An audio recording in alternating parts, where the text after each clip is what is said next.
এখন বাজে রাত 2টো।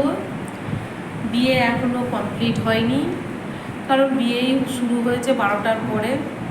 ক্লান্ত হয়ে গেছি, তাই এসে নিচে এসে একটু বসেছি ফাঁকায়। বিয়ের ওখানে লোকজন আছে, এদিকে লোকজন প্রায় ফাঁকা। আমি আর ববি একটু ফাঁকে এখানে এসে বসে একটু রেস্ট নিচ্ছি। আমাদের খাওয়া হয়ে গেছে, খাওয়া দাওয়া কমপ্লিট করে দিয়েছি। খাওয়া দাওয়া করে এসে বিয়েটা একটু লেটে, তাই একটু বিয়ে দেখছিলাম। যতক্ষণ না বিয়ে হচ্ছে ততক্ষণ থাকতে তো হবেই এখানে, তাই একটু ফাঁকা এসে একটু বসেছি।